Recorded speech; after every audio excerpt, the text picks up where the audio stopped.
मेरे साथ इस वक्त all India anti terrorist front के चेयरपर्सन MS बिट्टा साहब हैं। इसके अलावा मेजर मोहम्मद अली शाह साहब मौजूद हैं। आप दोनों सम्मानित मेहमानों का स्वागत है। शुक्रिया निहारिका जी, शुक्रिया जी। मेजर साहब, हरदीप सिंह निज्जर, अवतार सिंह खांडा और परमजीत सिंह पंजवार के मारे जाने के बाद पन्नू अंडरग्राउंड है जो इंडिया को धमकी देता था। अभी मरने मारने की भी खबरें सामने आई। अब वो वीडियो सामने साफ तौर पर लेकर आया है कि मैं जिंदा हूँ। ये चूहा बिल्ली का खेल कब तक चलेगा? जी निहारिका जी, आपका बड़ा अच्छा सवाल है। सबसे पहले तो फिर मैं बेटा जी के जज्बातों की मैं सलाम करता हूँ, उनके जोश, उनके जज्बे, उनके हौसले, उनकी देशभक्ति। भाई कमाल किया जो एनर्जी कमाल की है। उन्होंने क्या कहा? उन्होंने कहा मैं पहले भारतीय हूँ। तो बिल्कुल ऐसे फक्र है और आई विश ऐसे हम सब सोचें तो बिल्कुल और ये एकता रहे हिंदू मुस्लिम सिख ईसाई में। अब बात करते हैं कि पन्नू की है। पन्नू तो हो गए अंडरग्राउंड हो गए। अब ये मर गए हैं या मार दिए गए हैं या अंडरग्राउंड हो गए या छुपे बैठे हैं या बेस के पीछे नीचे छुप के दुख के बैठे हुए डर के मारे, ये किसी को मालूम नहीं कहां पर है। अब बात ऐसी क्योंकि इनसे पहले जितने भी वो मैं इत्तेफाक बोलिए कुछ भी बोलिए, इसके पहले जितने भी खालिस्तानी सपोर्टर थे उनको तो लाइन पे लगा दिया या लग गए। लगा दिया मतलब कि ऊपर के तौर से यूनिवर्स ने खुद उनका इंतजाम कर दिया। अब क्या पन्नू का भी इंतजाम किया है ऊपर वाले ने? क्योंकि जो नापाक नजरों से देखता है हिंदुस्तान को, उसका फिर सब जानते हैं हशर क्या होता है। तो बिल्कुल इसमें तो कोई शक की बात है ही नहीं। कल शाम से जब ये न्यूज ब्रेक हुई है, दुनिया कह रही है कि भाई ये पन्नू साहब जो है वो बड़े शाणे बन रहे थे, होशियार बन रहे थे। है कहाँ? कुछ मतलब कंफर्मेशन आया नहीं कुछ भी।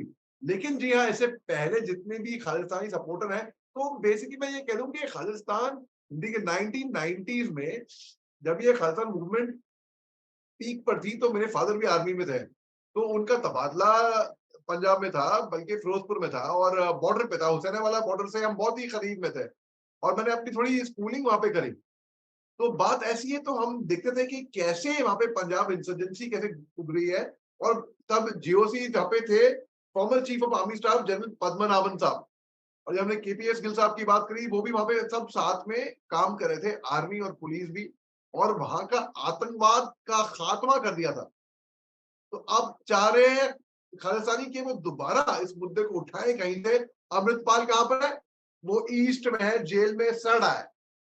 और बाकी कहाँ है? जो कनाडा में, यहाँ पे जो लंदन में, जो यूके में की जो एम्बेसी में झंडे की जो बदनामी की थी, की जो बेइज्जती की थी इन्होंने, जिन्होंने उनको सीधा सबक सिखा दिया है। मैं कह रही हूँ सर, आधे तो ऊपर चले गए हैं, अपना प्रोपेगेंडा लेकर ऊपर चले गए हैं, आधे अंडरग्राउंड हो गए। पूरा मूवमेंट कोलैप्स हो गया, धराशायी हो गया। यही तो चाहिए था कि भारत की तरफ जो नजर उठा के देखता है, टाइम उनको जवाब दे देता है, या गवर्नमेंट, मोदी बिल्कुल गवर्नमेंट ही जवाब दे देती है।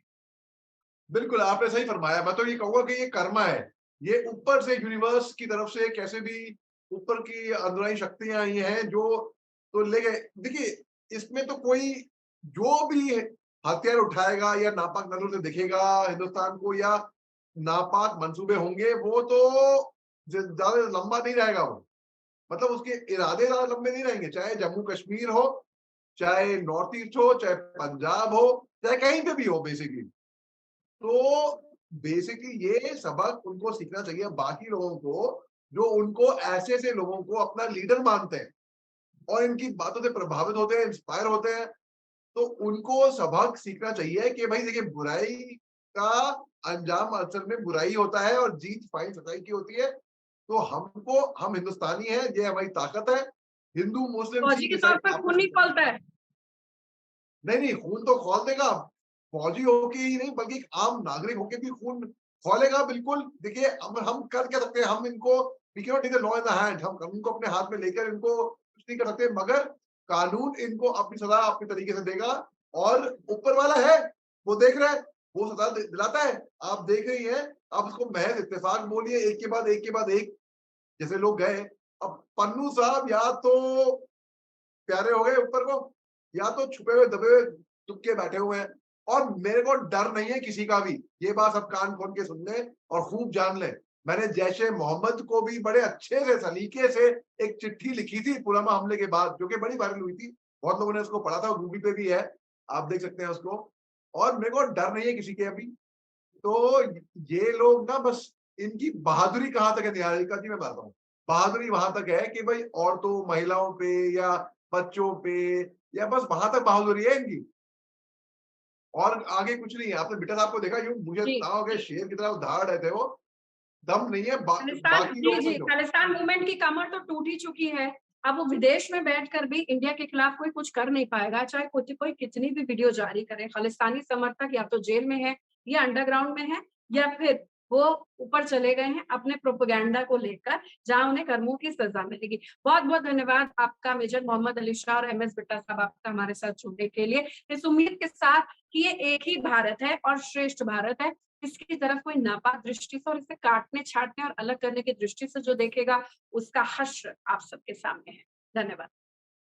शुक्रिया निहारिका जी, आप जैसा कोई नहीं है भैया, really, you are too good at your work.